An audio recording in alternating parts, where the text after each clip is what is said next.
দোয়ার ব্যাপারে কয়েকটা গুরুত্বপূর্ণ হাদিস। নাম্বার 1,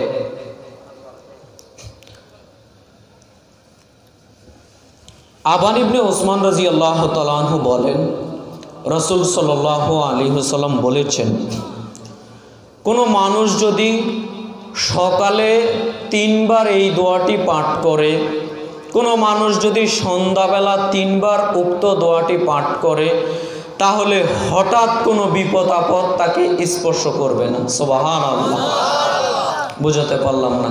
মানে আপনি গাড়ি দিয়ে যাচ্ছেন, হঠাৎ গাড়ি অ্যাক্সিডেন্ট করবে না। গুরুত্বপূর্ণ নয় দোয়াটি?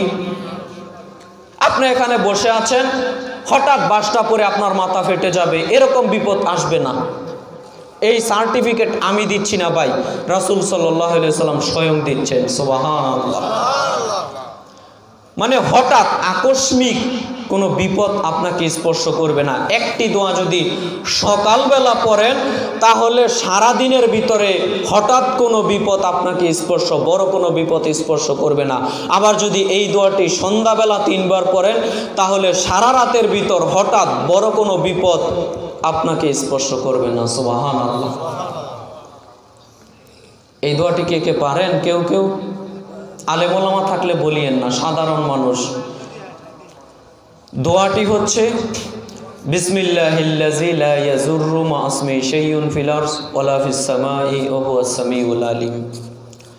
উক্ত দোয়াটি যদি রাসূল সাল্লাল্লাহু আলাইহি ওয়াসাল্লাম বলেছেন, সকালে যদি 3 বার পড়ে, তো সারা দিনের ভিতরে হঠাৎ কোনো বিপদ বালা মুসিবত তাকে স্পর্শ করবে না। সুবহানাল্লাহ।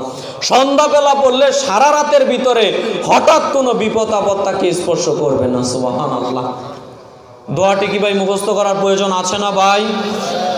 আছে। আজকের এই বৈঠক থেকে যে কয়েকটা দোয়া বলবো, এই দোয়াগুলো ভাই মুখস্থ করিয়েন। আরেকটা হাদিস বলি, আমি এই হাদিসটার মধ্যে আবারও ফিরে আসছি। নুমান ইবনে বাশির রাদিয়াল্লাহু তাআলা আনহু বলেন, রাসূল সাল্লাল্লাহু আলাইহি ওয়াসাল্লাম বলেছেন, আদ-দুআউ হুয়াল ইবাদা, দোয়াই হচ্ছে মূলত ইবাদত। সুবহানাল্লাহ। মানে দোয়া করার মাধ্যমে আপনি অনেক থেকে অনেক বেশি ইবাদত বান্দিগি করতে পারবেন। সুবহানাল্লাহ।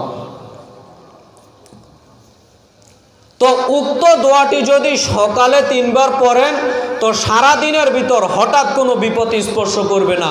সন্ধ্যাবেলা পড়লে সারা রাতের ভিতর হঠাৎ কোনো বিপদ স্পর্শ করবে না। হাদিস নাম্বারটা সহ বলে দেই, কোট করে নেওয়ার চেষ্টা করবেন। তিরমিজিতে পেয়ে যাবেন, ইবনে মাজাতে পেয়ে যাবেন এবং মিশকাতুল মাসাবিহের মধ্যে পেয়ে যাবেন। মিশকাতুল মাসাবিহের হাদিস নাম্বার হচ্ছে 2391। 2391 বর্ণিত হাদিসে আবান ইবনে ওসমান রাদিয়াল্লাহু তাআলা আনহু বলেন, রাসূল সাল্লাল্লাহু আলাইহি ওয়াসাল্লাম বলেছেন, কোনো মানুষ যদি সকালে উক্ত দোয়াটি পাঠ করে, বিসমিল্লাহিল্লাযী লা ইয়াযুররু মা ইসমিহি শাইউন ফিল আরদ ওয়ালা ফিস সামাই ওয়া হুয়াস সামিউল আলিম। মানে আল্লাহর নামে শুরু করছি, যার নামে শুরু করলে আসমান জমিনের কোনো বস্তুই ক্ষতি সাধন করতে পারে না। তিনি সবকিছু শোনেন, তিনি সবকিছু জানেন। এই দোয়াটি যদি আপনি মুখস্থ করতে পারেন, তাহলে এরকম হঠাৎ কোনো বিপদ স্পর্শ করবে না। তবে দোয়াটি মুখস্থ করার চেষ্টা করবেন তো ইনশাআল্লাহ?